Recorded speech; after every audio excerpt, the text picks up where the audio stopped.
baseball is a failure sport. So whenever you're having success like that, you're not too worried about failing. You're not too worried about the outcomes. You're just out there kind of having fun, playing free.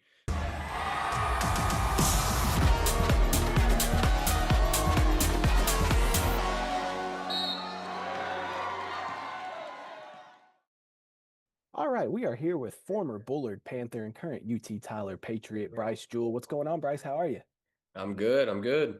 Man, I'm not doing near as good as you are. I hope you're doing good because this past weekend against Sul Ross State, you just absolutely crushed the ball. I'm gonna read off these stats, all right? Sent by our man Dalton. I'm gonna read these stats off to you. 8 for 15, which is over 500 batting average, 12 RBI, 7 runs, 3 walks, 2 hit by pitch, 4 extra base hits, all doubles, and you stole a couple of bases just to add on top of that. So, and the big thing is you got a sweep over Sul Ross State. So I know it's a big team win, but did the baseball look like a beach ball this weekend? What was going on at the plate, man? Bill Dickinson Chevrolet is making car buying easy with employee pricing. That's right, employee pricing available only at Bill Dickinson Chevrolet or online at bdchevy.com. Log on to bdchevy.com and then go visit them in Gladewater, Texas, where you can work with a non-commissioned salesperson. With their transparent sales process and non-commissioned salespeople, Bill Dickinson Chevrolet is saving East Texans thousands, one deal at a time. BD Chevy has something for everyone. Yeah, it definitely did. As baseball players, we all know sometimes it's not looking too good. Sometimes it's looking like a beach ball. And this weekend, I just had that confidence, and it was looking like a beach ball. So yes, sir. When you're in a zone like that, a flow state, if you will, when you're having one of those type of games, like the game you had in game one on Friday, where you had 7 RBI in that one, when you're having that type of game, is it just like an immense like lock in, like you're just focused on what you're doing, or how does that feel when you're in a game like that? Yeah, so obviously baseball is a failure sport. So whenever you're having success like that, you're not too worried about failing. You're not too worried about the outcomes. You're just out there kind of having fun, playing free. And that's the headspace I was in, and that's what I tried to stay at. Well, and UT Tyler's been having a pretty good season so far, and been winning the last 5 games, 33-9 overall. Talk to me about this year, about this season. You're hitting 261 with 24 RBI and 22 runs. So talk to me about this year and what's been going well for the team. I think a big thing that we've kind of turned the corner on is just meshing as a group. Uh, all the time, you have a bunch of new guys coming in pretty much every year, especially with the transfer portal, all that kind of thing. That was the big thing, was just getting to know guys, getting, to be buddies with all the guys on the team, really playing for each other. So I think that's where all the success down the road has come from. And something I was just noticing as I was looking through the schedule, there's no non-conference games. Like Mhm. from the start of the season to the end of the season, you're in the Lone Star Conference playing all those. Is that difficult because you have no, I mean, they're all conference games, so you don't want to slip up in any of them. So is that difficult having a whole season where it's all conference games? There definitely is a little bit of a difficult aspect to it, especially at the beginning of the season. I mean, we come back from break and we have 3 weeks of practice, and then it's straight into conference games. But at this point, playing this long in the conference, you're kind of used to it. You kind of adapt the mindset of every single one matters. Because to win in the Lone Star, you got to sweep every weekend pretty much, and to give yourself the best shot. So we've just done a good job of keeping the same mindset of every single one matters, no matter who we're playing. I know you mentioned all the new kids that come in on the team every year, especially with the transfer portal. And you mentioned, having those 3 weeks to kind of get ready and then you're right into conference play. How quickly did this team mesh? Because you're talking about how y'all have come together and kind of turned the corner and playing good baseball right now. How quickly did it take the team to kind of mesh together? Um, it kind of about around the halfway point is whenever it really started coming together. We started off pretty hot, sweeping Lubbock and then winning the series in Angelo. Those are two really big ones. And then in the middle, we split some series, which isn't too bad, but there's a standard, we play to. And whenever that happened, we kind of got together as kind of a leadership group and with the coaches and everything, and try to make a plan to get everybody closer. And I think the things that we did really helped. So. Yeah, I mean, and like you said, y'all turned the corner now and won 5 in a row, and then you have a home series coming up against Oklahoma Christian, and you wrap up the regular season against St. Mary's on the road. What's it going to take to finish out this regular season and get that momentum going into the postseason and keep playing good baseball? Yeah, that's been a big topic that we've talked about is just keep one game at a time. That's really the motto. It's really easy at this point of the year to look forward to the postseason, conference tournament, regionals, that kind of thing. But it's been a real focus, just keeping it one game at a time and controlling what we can control.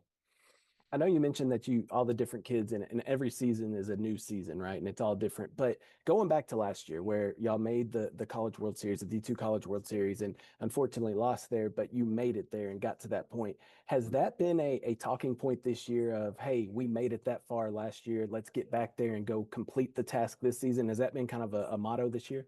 Yeah, 100%. We last year we really proved to ourselves that we belong. We belong in that conversation at the World Series.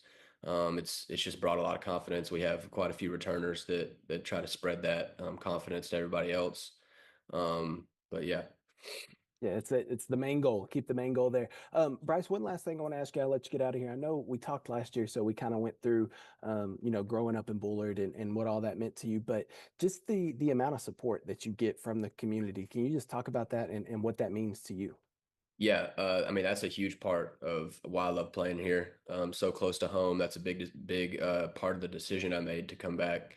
And it really just means the world to me. My parents, my friends, everybody's checking up on me, telling me congrats, checking in on the games and stuff. It just feels really good to have that support behind me.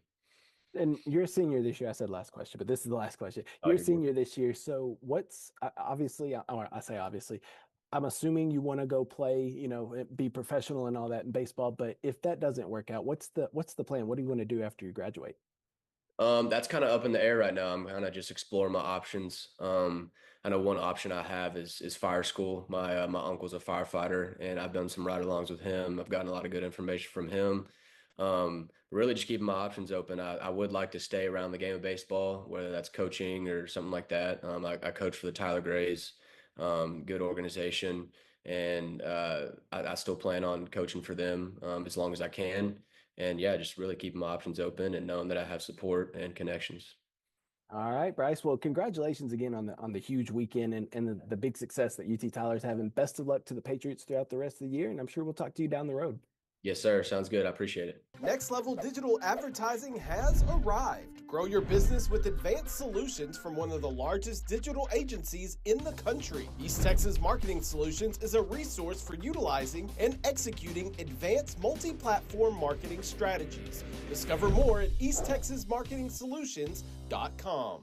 Wills Point professional angler Jeff Sprague competed at the Bass Pro Shops Red Crest event at Table Rock Lake in Springfield, Missouri last weekend. On the first day of qualifying, Sprague sat in 14th place after he caught 15 fish for 37 pounds and 2 ounces. On the second day of qualifying, Sprague exploded up the leaderboard, catching 18 fish for 45 pounds and 8 ounces, giving him a 2-day total of 82 pounds and 10 ounces, which moved him all the way up the leaderboard into 5th place, where he advanced to the championship round. And in the championship round on Saturday, Sprague caught 7 fish for 17 pounds and 3 ounces, finishing in 9th place and winning $14,500. Now this season, Sprague has earned 246 points, and he sits in 9th place right now in the Angler of the Year rankings with over $75,000 in winnings. NASCAR driver Tyler Reddick is off to a start this season that, quite frankly, hasn't been seen since the Intimidator in 1987. Reddick picked up his 5th win of his season on Sunday with a last lap pass of Kyle Larson to grab the victory at Kansas Speedway. Now, his 5th win in 9 races is the 4th time that a driver has won 5 of the first 9 races in a season. The last person to do it, most recently, Dale Earnhardt, when he did it in 1987. He went on to win 6 more times that season and won the championship. So Reddick still has quite a ways to go for that. But on Sunday, Reddick was leading the race with 2 laps left, and on the backstretch, he ran out of gas. You heard him on the radio say, "I'm out of gas, I'm out of gas."